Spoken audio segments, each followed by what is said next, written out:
o un examen directo, porque mientras estamos examinando al paciente o haciendo el resto de la exploración, pues nos podemos dar cuenta de que está bastante íntegro en estos aspectos, ¿no? O podemos haber ya explorado una gran parte de esto a medida que vamos avanzando en la historia clínica, pero sí tenemos que tener claros los apartados para cuando exista alguna alteración, pues poderlo marcar o tomar en cuenta, ¿no? Entonces, primero vamos a ver un poquito de a qué nos estamos refiriendo, ¿no? El desarrollo evolutivo que hemos tenido, pues nos ha llevado a que esta función es lo que hace realmente que seamos diferente a otras especies, ¿no? En otras funciones del sistema nervioso central, pues son muy comunes a distintos animales y mamíferos, ¿no? Pero realmente lo que nos hace diferente o nuestra capacidad que nos hace diferente es el desarrollo de estas funciones que llamamos mentales superiores. A lo largo de la evolución, pues lo que nos ha identificado como especie ha sido el gran cambio en el volumen cerebral. Ustedes pueden saber que el volumen cerebral en un Homo sapiens como nosotros anda fluctuando entre 1100 gramos a 1400 gramos, ¿no? No mayor a eso. Y ya con eso tenemos una gran cantidad de funciones, ¿no? Ustedes pueden ver a través de la evolución en los primates, ¿no? Y aparte los actuales simios, el volumen cerebral que tienen, ¿no? Entonces, es prácticamente 4 veces o 5 veces más que cualquier otra especie el volumen del cerebro. Hay pocos animales que tienen un cerebro más pesado o voluminoso, por ejemplo el delfín, pero lo que hace una diferencia con el delfín, ¿no? Que pues sí, de hecho, pues eh, no podemos decir que ellos en su aspecto no tengan algunas funciones mentales superiores, seguramente existen, ¿no? Y se ha podido comprobar, pero bueno, no tienen toda esta capacidad de inventiva y aplicar conocimiento, que es lo que nos hace lograr esa diferencia. La diferencia, les digo, con el delfín o otros mamíferos que llegan a tener cerebro un poco más voluminoso, es la cantidad de giros y la superficie total de la corteza, es decir, nuestro cerebro fue haciendo giros, involucionando sobre sí mismo a partir de esta superficie lisa, pues para tener espacio en la cavidad craneal sin que necesariamente fuera demasiado grande nuestra cabeza, ¿no? Si no, pues evolutivamente no sería posible, ¿no? Entonces, por eso fue formando estos pliegues sobre el sistema nervioso central. Y recordar que justamente a nivel de los hemisferios cerebrales y el cerebelo, la evolución llevó a que la sustancia gris quede por fuera y la sustancia blanca por dentro. Prácticamente a partir de ahí, o las áreas más primitivas del cerebro es al revés, exactamente, ¿no? La sustancia blanca está por fuera, como en el tallo cerebral, y la médula espinal, e incluso en algunas partes del cerebro, como en el hipocampo, que son relativamente primitivas, la sustancia blanca está por fuera, ¿no? Les digo, el volumen es aproximadamente entre 1400 a 1100 gramos de tamaño del cerebro.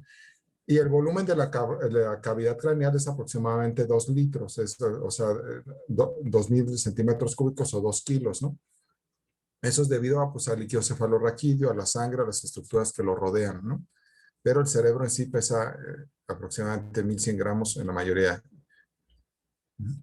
El que el cerebro mida más o menos de una persona a otra no tiene nada que ver con la inteligencia, ni siquiera con la atrofia que pueda existir en el cerebro. Tendría una variación importante en lo que se refiere a inteligencia. Es decir, si uno tiene 1100 gramos y el otro 1300, no necesariamente uno es más brillante o inteligente que el otro.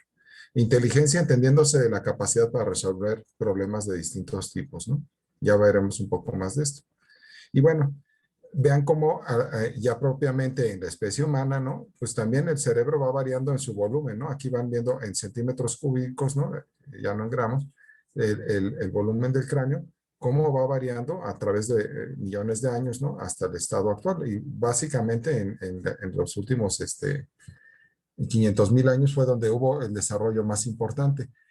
Ya entre el Homo sapiens y el Neanderthalis el volumen es parecido, ¿sí? Nada más las funciones no son igual, ¿no?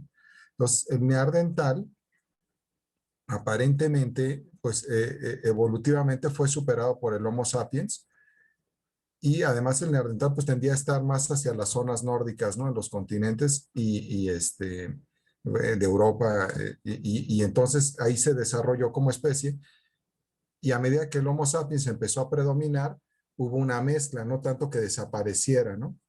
Y aparentemente todavía tenemos bastantes genes mezclados, y hay poblaciones que pueden estar relativamente con mayor cantidad de genes, ¿no? En algunos países asiáticos, sobre todo, de Homo neanderthalis, ¿no?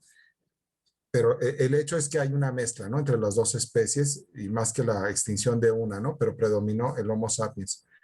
Pero si ustedes ven algún amigo con estas características, ¿no? Medio frente prominente, nariz ancha, prógnata, particularmente musculoso y fuerte, pues es posible que si le hacen algún estudio genético se detecte alguna cantidad de genes de neandertal, ¿no?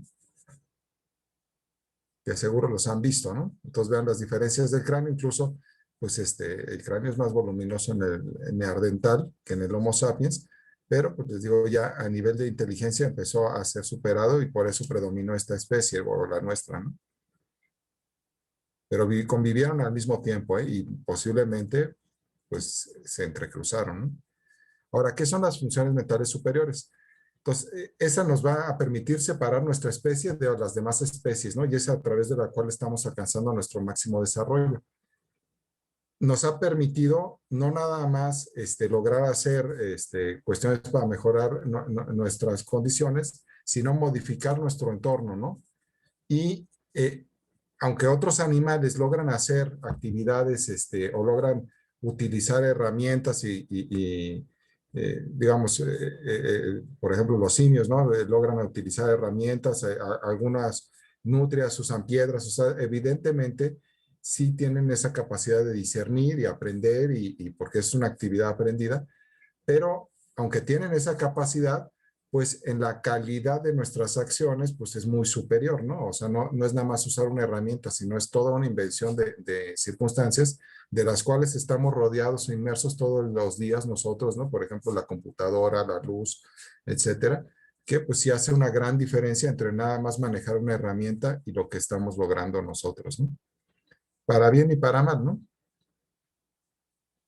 Ya entrando propiamente en la materia, ¿no? Pasando a esta introducción, ¿no? Pues que nos ha llevado a llegar a este análisis, ¿no? Y probablemente, digo, y estar haciendo un autoanálisis de nosotros mismos, ¿no?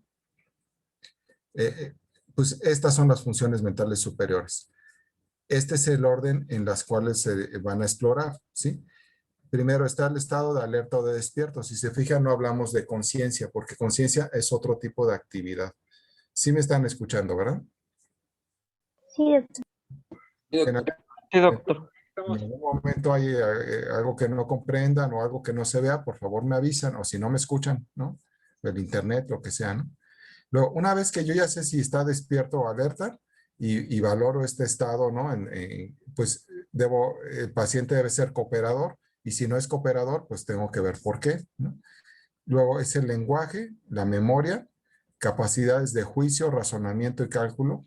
Las nocias, que pues es el reconocimiento de estímulos complejos a través de los órganos de los sentidos, ¿no? Esto se refiere a todo lo que yo he aprendido, ¿no? Una función mental superior es algo que implica un aprendizaje, ¿sí? Entonces, una nocia, pues ya es que yo pueda reconocer un estímulo determinado a través de mis órganos de los sentidos. Entonces, por ejemplo, si veo el color azul, ¿no? Pues yo sé que ese es azul, pues porque lo aprendí, ¿no? No, antes no tenía ningún significado para mí, ¿no? Si yo detecto algún olor, por ejemplo, a vainilla, pues yo sé que es vainilla y que es un olor agradable, ¿no? Todo eso son nocias, ¿no? A través de los órganos de los sentidos yo detecto y analizo estímulos complejos, ¿no? Y pues eso iremos, cada apartado lo vamos a desarrollar, ¿no? Las praxias son habilidades aprendidas, es decir, es algo que yo aprendí, como caminar, como escribir, etcétera, ¿no? Entonces, vestirme, lavarme los dientes, todas las actividades que he realizado, la mayoría de estas dos actividades, las nocias y las praxias, las aprendo durante mis primeros 3 años de vida. que es lo que me permite ya relacionarme con el ambiente y hacer la mayoría de las actividades. Ya posteriormente, prácticamente todo lo que estamos aprendiendo, incluso lo que estamos aprendiendo ahorita, corresponde a un 10% de toda la información que ya tenemos en nuestro cerebro, ¿no? Que pues es muchísimo, ¿no? Si nos ponemos a ver que ustedes pueden ver el muro que está frente a ustedes, ¿no? Y pueden saber el color, la temperatura y la textura sin siquiera tocarlo, ¿no? Y eso es gracias al aprendizaje que tuvieron. Y el que estén ahorita pues prendiendo su computadora y todo esto correspondería a una praxia, ¿no? La escritura es una praxia, el vestido, les digo, etcétera, ¿no? El mismo caminar, ¿no? Y las dos funciones cerebrales más elevadas, ¿no? En nuestra exploración. Y acuérdense que este tipo de exploración no es con fines psiquiátricos, ¿no? En la exploración, o la historia clínica psiquiátrica, tiene otras finalidades en donde pues tiene que encontrar la lógica del pensamiento y la forma en que el paciente se relaciona y reacciona al medio, ¿no? Aquí estamos más bien viéndolo desde el punto de vista de las funciones en el cerebro, no tanto en el sentido de que tuviera algún desorden de tipo psiquiátrico. Entonces, por eso no hay más funciones, ¿no? Porque podría haber más, ¿no? Entonces, bueno, el alineo se está refiriendo a la capacidad que yo tengo de estar de acuerdo al lugar donde me encuentro, ¿no? Por ejemplo, si ustedes van a la facultad, ¿no? de medicina, a la escuela de medicina, ustedes todos van con bata blanca, ¿no? Están relativamente alineados al lugar donde se encuentran porque todos traen el mismo uniforme, ¿no? A eso se refiere el alineo, ¿no? Y la pérdida del alineo, pues sería, por ejemplo, que uno de ustedes fuera en pijama, ¿no? Por decirlo así. Y la autocrítica, que desde luego tiene que ver con el alineo, pues es la capacidad de emitir un juicio sobre mi propio desempeño, ¿no? Esa sería la función cerebral más elevada, ¿no? La autocrítica. Sí les puedo adelantar que como médicos tienen que tener una gran autocrítica, ¿no? No delegar. Ahora, si existen funciones mentales superiores, hay funciones mentales inferiores, ¿no? Y además sí me van siguiendo, ¿verdad? Sí se va comprendiendo lo que les digo, ¿no? Sí, doctor. Doctor. Las funciones mentales superiores, me regresé la imagen, ¿no? Pero las primeras dos corresponderían a funciones mentales inferiores, realmente, ¿no? Lo que pasa es que son indispensables para que yo pueda explorar lo demás. O sea, simplemente yo no podría avanzar en la exploración de las funciones mentales superiores si no estoy despierto y si no coopero. Pero esas corresponden a funciones mentales inferiores, ¿no? Entonces, las funciones mentales inferiores realmente nacemos con ellas, ¿no? Y más que aprendidas, pues son funciones de supervivencia, ¿no? Van a ser en respuesta a estímulos, son muy limitadas, ¿no? Y están condicionadas básicamente a lo que vamos a poder reaccionar a tal o cual estímulo.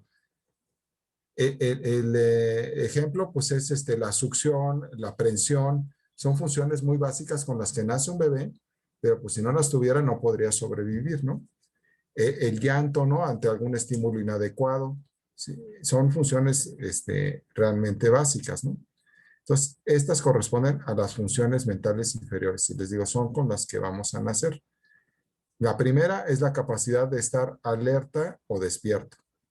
Y la capacidad de respuesta a estímulos externos, ¿no? Como el dolor, les digo, la misma succión para alimentarse, la búsqueda, ¿sí? Si ustedes frotan al bebé la mejilla, pues va a haber búsqueda, el hambre, ¿no? El llanto que le genera. Y finalmente la capacidad de fijar la atención. Ustedes saben que desde que nacemos, pues ya empieza a haber una capacidad de fijar atención inicialmente a estímulos muy básicos, ¿no? Como la alimentación. Más o menos al mes, ya el lactante ya empieza a dirigir la mirada y a seguir objetos y a poner atención o intercambiar sonrisas con, o interactuar con las personas, ¿no? Ya podemos notar algún grado de atención. La alteración en la atención nos llevaría a un estado que se llama estado confusional agudo. ¿Cómo podemos valorar la capacidad de atención? Pues es si la persona está logrando cooperar. Si está cooperando con nosotros, obviamente está atento a lo que estamos pidiendo o no, ¿no? En caso de que no logremos esto, ya veremos características propias de esto, tendremos un estado confusional agudo. ¿sí? Que habla de un problema cerebral y generalmente es una urgencia, ¿no? Entonces, repitiendo, funciones mentales superiores, primero que nada, lograr despertar, poner atención y pues la respuesta a los estímulos básicos que podemos tener, que obviamente estos salvo seamos pediatras y estemos explorando un bebé, pues no vamos a buscar otras funciones mentales superiores, nada más las inferiores, ¿no? Pero estas respuestas al dolor, a la succión, a la búsqueda, al hambre, en la forma de función mental inferior va a ir desapareciendo a lo largo de la maduración, ¿no? De hecho, pues poco tiempo después desaparece, ¿no?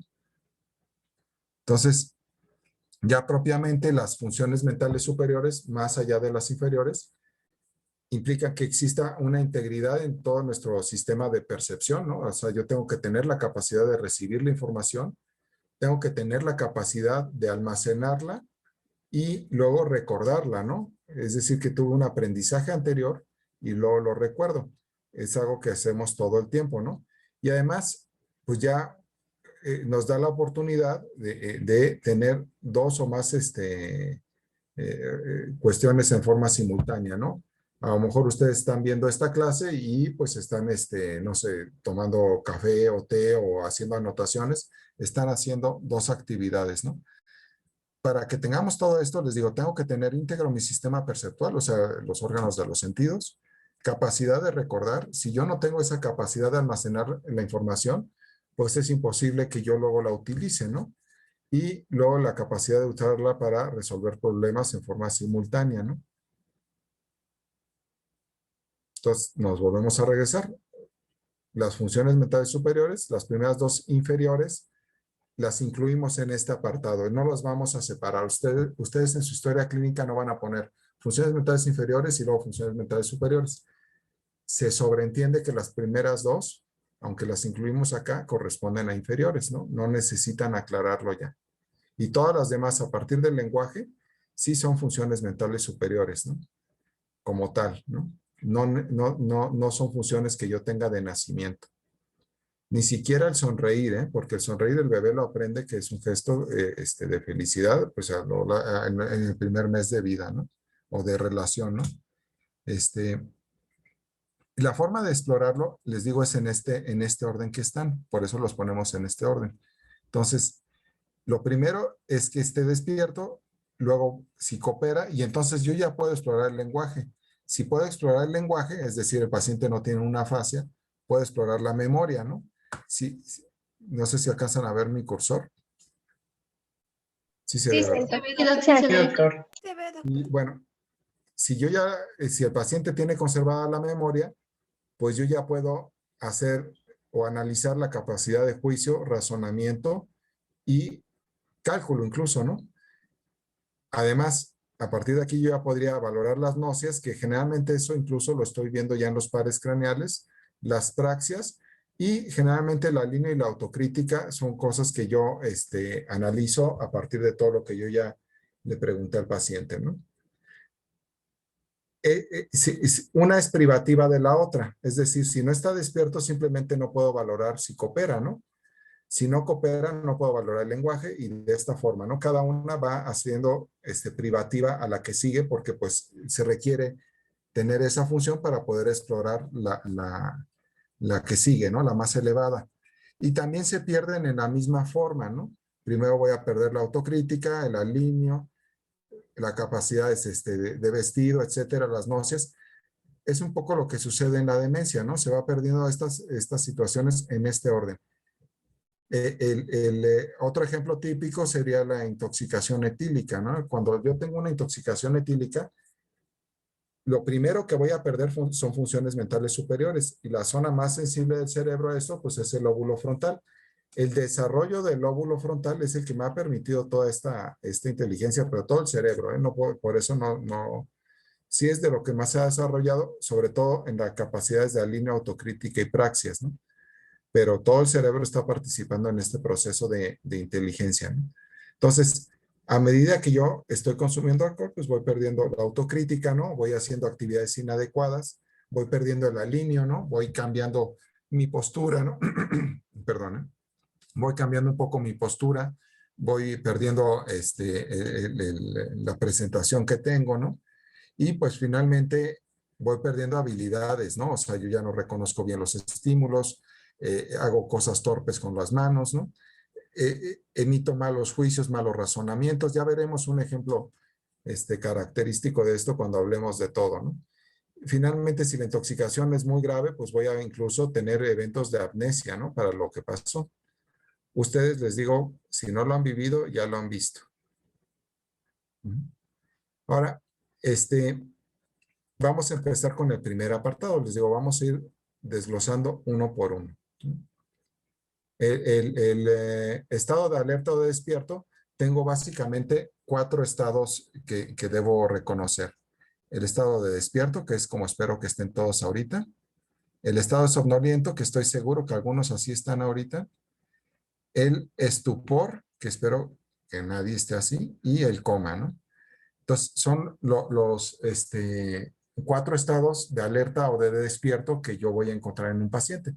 Si uno está despierto, pues está interactuando con el examinador y no requiere mayor estímulo que el interrogatorio, ¿no? El que está somnoliento, en ausencia de estímulo, si no hay estímulo, cae en sueño, ¿sí? Obviamente no es un sueño fisiológico, pero cae en sueño, es decir, empieza a dormitar. Yo lo puedo estimular, decirle, oiga, que dígame su nombre, abra los ojos, y lo hace, ¿no? Y mientras interactúo y lo estoy estimulando, logra emitir respuestas, pero en el momento que yo lo deje de estimular, vuelve a entrar en esta fase de somnolencia y por eso se llama somnoliento. El que esté en estupor no va a tener la capacidad de despertar e interactuar a pesar del estímulo, pero sí tiene respuestas, ¿sí? Tiene respuestas motoras, puede ser la pronación, la extensión, la flexión, el retiro, ¿sí? El quejido.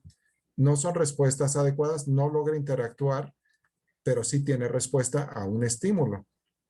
Y el que está en coma no va a poder responder a ningún estímulo, por muy doloroso que sea o por muy fuerte que sea un estímulo verbal, luminoso, etcétera, no hay respuesta. El que está en coma tiene la capacidad de mantener su homeostasis interna.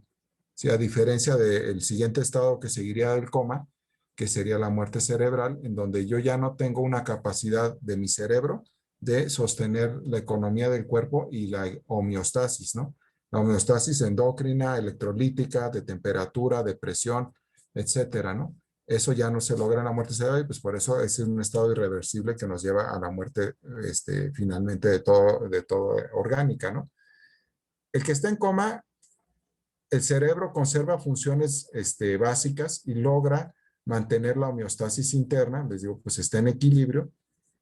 Incluso va a responder a estímulos internos, ¿no? O sea, si tuviera una neumonía o algo, va a tener fiebre. Si tiene algún problema de hipertensión intracraneal o algo, o algún problema renal, va a tener hipertensión, etcétera, ¿no? O sea, sí la homeostasis interna sí está respondiendo a los estímulos internos del propio cuerpo, ¿no? Pero no va a tener la capacidad de responder a estímulos externos. ¿Sí? ¿Sí queda claro lo que sería estar en coma? Sí, Sí, Doc. Sí, doctor. Antes se hablaba de un estado de precoma y luego coma, ¿no? Pero en realidad pues se decidió más bien que pues coma es que no respondo a ningún estímulo, pero logro mantener mi homeostasis interna, ¿no? Y yo ya aquí no les pongo muerte cerebral, pues porque no sería ningún estado de estos, ¿no? Simplemente es otro tipo de problema, ¿no? Y cuando yo tengo respuesta a estímulos externos, pero no logro despertar como tal, ¿sí? El tipo de respuesta que ustedes quieran, pero no logro despertar, digo que estoy en estupor, ¿no? Y el estupor entonces sí es un estado muy variable, ¿no? Porque puedo tener una respuesta motora pues bien elaborada de localizar un estímulo, o puedo tener una respuesta motora muy pobre, ¿no? De una pronoextensión, ¿no? Entonces, el estupor, les digo, tiene un gran espectro de estados o de respuestas que nos pueden hablar de un problema neurológico u otro, ¿no? Acuérdense que el objetivo de todo esto, de la exploración neurológica, pues es localizar dónde se encuentra el problema, ¿no? Entonces, les digo, no es lo mismo el estupor con pronación que con extensión o que localice, ¿no? El que está somnoliento, le repito, sí logra despertar al estímulo. Si lo dejo de estimular, se vuelve a dormir. Y despierto, pues es como debemos estar ahorita, ¿no? ¿Queda claro estos 4 estados? Sí, doctor. Sí, doctor. Una forma de hacer una medición de esto sería la escala de coma de Glasgow, ¿no? Yo puedo valorar o darle un puntaje con la escala de coma de Glasgow como para tener un marco de referencia, ¿no? Al principio esa escala de los años 60 en la ciudad de Glasgow, en Inglaterra, ¿no? De ahí salió el nombre, ¿no? Pues se utilizó sobre todo para los pacientes que tenían trauma craneoencefálico. Poco a poco, pues nos ha servido pues para cualquier paciente, aunque su uso principal es pues para pacientes con deterioro neurológico agudo, en particular por trauma de cráneo, ¿no? Y es una escala universal, es decir, en cualquier país del mundo la manejan. Aunque hay muchas escalas para valorar el estado de despierto, ¿no? Yo tengo que tener, digo, esta en particular, pues tiene un uso generalizado, ¿no? Es decir, prácticamente eh, a nivel mundial, cualquier médico la conoce.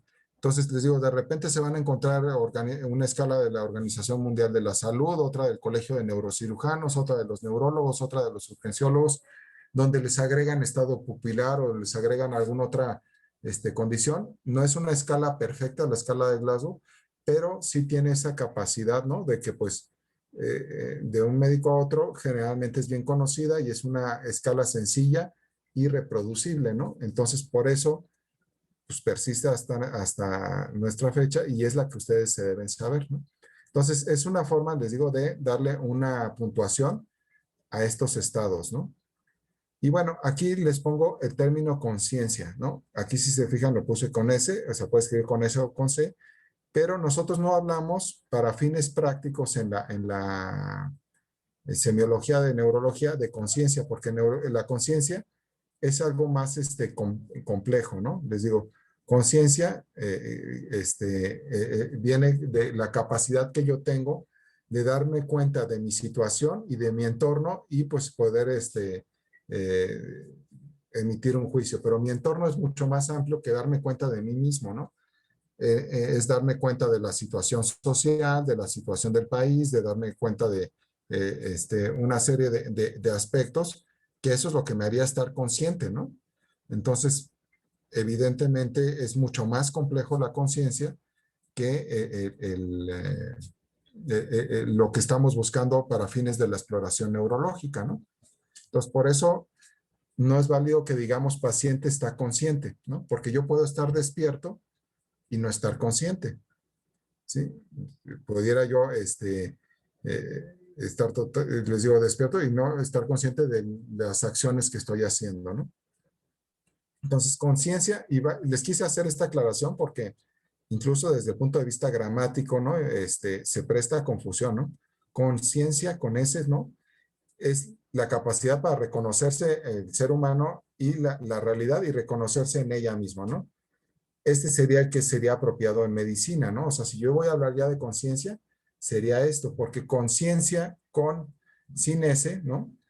Es más un término de tipo moral, en donde yo puedo valorar si mis actos fueron adecuados o no, ¿sí? Entonces, si dices, ¿estás consciente de que hiciste bien o mal? Pues sería sin ese. Y si yo estoy consciente de que está mal que estemos con energías derivadas del carbón en México, cuando en todo el mundo están con energías limpias o tendiendo hacia eso, eso sería con ese, ¿no? Con ciencia. ¿Sí les queda claro la diferencia? Sí, doctor. O estoy consciente, ¿no? De que en Estados Unidos han vacunado al 50% de la población, y aquí pues vamos alrededor del 10% de la población, pero bueno, este es un país con muchos más problemas económicos y ellos inventaron su vacuna. Eso es estar consciente, ¿no? Y les digo, si yo hago un acto inadecuado, ¿no? Por ejemplo, les digo alguna información inadecuada aquí, pues yo debería estar consciente de que estoy haciendo algo mal. Sería un acto malo de mi parte, ¿no? Entonces ahí sería conciencia. Sí. Esto, pues les digo, no lo van a usar ustedes, pero cuando lleguen a psiquiatría es probable que sí. Entonces, conciencia podría tener un término más de tipo moral. Y les digo, entonces, si ustedes en algún punto escriben en un lado con S o con C, pues las dos formas van a ser válidas, ¿no? Porque no es una falta de ortografía. Esto sería la conciencia, ¿no? El bien y el mal, ¿no? Es más de tipo moral. ¿Vamos bien con todo esto? Sí, doctor. Sí, Entonces, sí, todo este, bien. perfecto. Entonces, cuando entrando ya propiamente a la escala de Glasgow, ¿no? Que pues si esta escala, todos los médicos la manejamos y todos la debemos conocer, ¿no? Entonces, les digo, es de los años 60 en Glasgow, Inglaterra, o sea, no fue un doctor Glasgow, es el nombre que le dieron a una de la ciudad donde se hizo la escala, ¿no?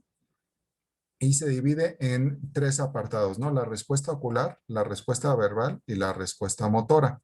¿Sí? Ustedes pueden en mnemotecnia irse en este sentido, ¿no? Los ojos, la boca y, bueno, la respuesta motora, la mano, ¿no? Tenemos en la respuesta ocular 4 puntos, en la respuesta verbal 5 puntos y en la respuesta motora 6 puntos. La calificación máxima van a ser 15, que sería que está todo bien, ¿no? Y le damos el puntaje mayor en cada una. Y el hecho de no tener ninguna respuesta sería 3 puntos. Yo no puedo tener un Glasgow menor a 3, ¿no? De repente, pues sí nos han dicho, por ejemplo, ustedes saben que estamos en el hospital de Joco, ¿no? Entonces, nos llaman para pedir una valoración. Dice, tengo un paciente con Glasgow de 2, ¿no? Pues eso no puede ser, ¿no? O sea, simplemente la escala no da para eso, ¿no? No tiene ojos, o qué pasó con el paciente, ¿no? Para que no pueda tener, o que nos den esa calificación, ¿no? Entonces, les digo, en la respuesta ocular, 4 pues sería espontáneo, es decir, está simplemente abriendo los ojos, ¿no? Y interactuando con los otros. 3, yo tendría que hacer un sonido, puede ser hablarle, aplaudir, ¿no? O decirle abra los ojos, ¿no? 2 sería al dolor, es decir, ya no respondió al sonido, entonces al dolor le emito alguna maniobra ética para generar dolor. Les digo ética porque pues no voy a hacer cualquier estímulo para generarle dolor. Hay formas éticas de generar dolor, ¿no? Y entonces si abre los ojos con ese estímulo le daría 2 de calificación. Y si no los abre ni con ese estímulo, pues tiene 1. En la respuesta verbal, si está orientado, platicando conmigo, etcétera, le doy 5. Si está confuso, es decir, no sabe dónde está, no sabe quién es, acuérdense cuando estábamos viendo hábitus exterior, en hábitus exterior, pues están en qué lugar está, quién es y la localización del tiempo, ¿no? Entonces, eso sería confuso, pero sí logra comunicarse, ¿no? Si emite palabras inapropiadas, es decir, groserías, cosas de este tipo, le bajaría todavía un punto más, porque ahí sería no está nada más confuso, sino aparte está perdiendo la autocrítica y me está insultando o está generando respuestas inapropiadas, ¿no? Entonces, groserías o cosas así de que suéltenme, ya me quiero ir y cosas de este tipo, entraría en 3, ¿no? 2, ya sería nada más quejido, es decir, nada más estaría emitiendo sonidos y ya sería básicamente al estímulo verbal o doloroso, ¿no? O sea, si yo le hablo fuerte o le emito o lo genero dolor, pues me está teniendo nada más un quejido, le doy 2, y 1, pues ni con el dolor está generando quejido, le doy 1, ¿no?